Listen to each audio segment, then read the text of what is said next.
We've just seen that a pulse is a ripple that is sent across the artery or down the artery as a result of a heartbeat.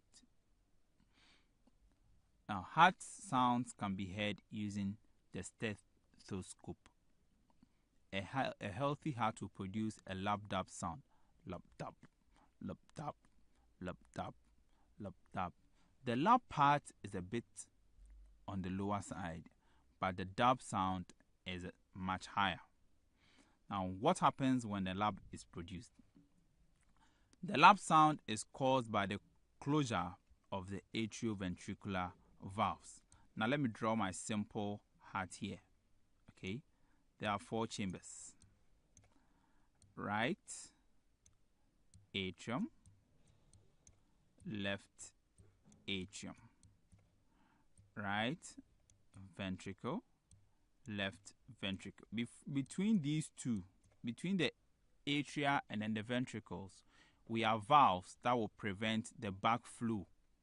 Okay, so the valves look this way. They open in this direction but cannot open in this direction, so they prevent the backflow of blood. Now, when these valves close, we get the lap sound. Okay. The dap sound is caused by the closure of the semilunar valves. The semilunar valves are present between the ventricles and then the aorta and the pulmonary artery.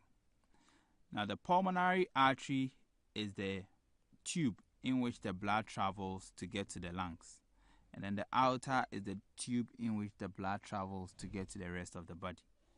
So between the ventricles and then these two tubes, when the valves in there close, we get the dap sound. So lap sound is produced by atrioventricular valves, the closure of atrioventricular valves.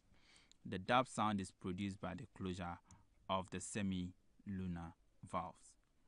Now, listening to the heartbeats, if we hear anything irregular, okay, if we hear an irregular lap-dap sound, it may indicate an irregular heartbeat.